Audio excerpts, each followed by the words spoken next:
Hello, আসসালামু আলাইকুম। Welcome back to cooking চ্যানেলে আপনাদের জন্য নতুন রেসিপি নিয়ে আসলাম। খাসির মাংস দিয়ে ভুনা খিচুড়ি, মানে খাসির ভুনা খিচুড়ি। এখানে আমি কড়াই বা প্যান দিয়ে দিলাম চুলায়, দিয়ে এখানে সরিষার তেল দিয়ে দিলাম। এটা ভুনা খিচুড়িটা সরিষার তেল দিয়ে বেশি ভালো লাগে। আপনারা সাদা তেল ইউজ করতে চাইলেও করতে পারেন। এখানে আমি কাঁচামরিচ, পেঁয়াজ আর রসুন কেটে রাখা দিয়ে দিলাম। এখানে দিলাম মুগ ডাল। মুগ ডালটা আগে একটু নিয়ে ভাজা মুগ ডাল ধুয়ে আবারও তেলের উপর দিয়ে পেঁয়াজ রসুনের সঙ্গে ভালো করে ভেজে নিয়ে আমি একটু পানি দিয়ে সিদ্ধ করে নেব। একটু সামান্য পরিমাণে পানি দিয়ে আগে মুগ ডালটা সিদ্ধ করে নিলে ভালো হয়। আর এই জায়গায় আমি আগে থেকেই সিদ্ধ করে রেখেছিলাম খাসির মাংসটা। হালকা কিছু গোটা গরম মশলা, লবণ, একটু মাংসের মশলা রাঁধুনি যেটা পাওয়া যায়, খাসির মাংসের মশলা, ওটা দিয়ে সিদ্ধ করে রেখেছিলাম। এখানে নিয়ে নিয়েছি আমি নাজেশ্বর চাউল। এখানে আপনারা চিনি গুঁড়া চাউল বা পোলার চাউল নিতে পারেন। এখানে গোটা মশলা, ওখানে গুঁড়া মশলা সব নিয়ে নিয়েছি। হলুদ, মরিচের গুঁড়া, ধনিয়া গুঁড়া, জিরার গুঁড়া, 4 রকমের গুঁড়া মশলা নিয়ে নিয়েছি। একবার দিয়ে দেবো গোটা মশলাগুলো সব। আপনারা চাউলের জায়গায় আপনারা চিনি গুঁড়া চাউল, পোলার চাউল, সুগন্ধি যে কোনো কাটারি ভোগ, তারপরে গোবিন্দভোগ, আমি নিয়েছি নাজেশ্বর চাউল। আবার ভাতের চাউলটা নিলেও খারাপ লাগবে না খেতে। কিন্তু চাউলের সুগন্ধি চাউল নিলে সুগন্ধটা বেশি হবে, আর এমনি নর্মাল চাউল নিলে নর্মাল হবে খেতে। এবার আমি চাউলটা দিয়ে সব মশলা এবং ডালের সঙ্গে দিয়ে কষিয়ে নেব। একটু হালকা পানি পানি দেখা যাচ্ছে ডাউলের যেটা, ওটা টেনে নিবে।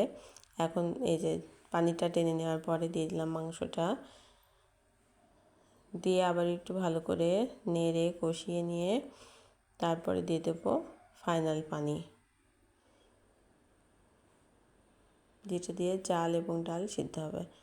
সব মশলা এবং মাংস একসঙ্গে দিয়ে ভালো করে কষিয়ে নিয়ে তারপরে পরিমাণ মতো লবণ দিয়ে দিবেন।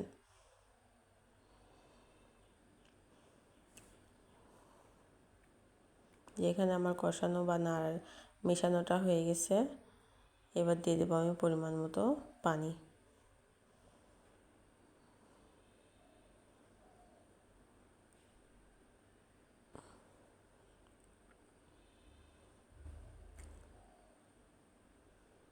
যে হাঁডিতে আমি মাংসটা সিদ্ধ করেছিলাম সেই হাঁডিটার মধ্যেই পানিটা দিয়ে আমি ধুয়ে দিয়ে দিলাম পানি সিদ্ধ হওয়ার জন্য চাউলটা। মাংসটা তো হাফ ডান করাই আছে। এবার দিয়ে দেব, ঢাকনা দিয়ে ঢেকে দিব কিছুক্ষণের জন্য। পানি, চাউল এবং মাংস সব একসঙ্গে মিশিয়ে দিয়ে ঢাকনা দিয়ে ঢেকে দেবো কিছুক্ষণের জন্য। লবণটা দিলাম এখানে। আপনারা চাউল যতটুকু নেবেন, আমি এখানে 1 পোয়া চাউল নিয়েছিলাম।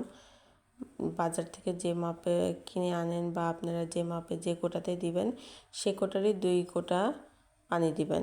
1 কোটা চাউল দিলে 2 কোটা পানি দিবেন, এবং 2 কোটা চাউল দিলে 4 কোটা বা 4 পট পানি দিবেন। এবার ঢাকনা দিয়ে আমি ঢেকে দিলাম। এবার 20 মিনিট পর দেখুন হয়ে গেছে আমার ভুনা খিচুড়ি, খাসির ভুনা খিচুড়ি। কি সুন্দর ঝরঝরে হয়েছে দেখুন। নরম করি নাই, ভুনা খিচুড়িটা নরম ভালো লাগে না। ওটা নরম খিচুড়ি বা ল্যাকটা খিচুড়ি আলাদা, এটা ভুনা খিচুড়ি। চাউলটা কি সুন্দরভাবে সিদ্ধ হয়ে গেছে, ভিতরে কোনো ডাঁট নেই। দেখুন অনেক সুন্দর হয়েছে। এইভাবে করে বানিয়ে খেয়ে দেখবেন, খুবই সুস্বাদু এবং দুর্দান্ত স্বাদের একটা রেসিপি বা খাবার।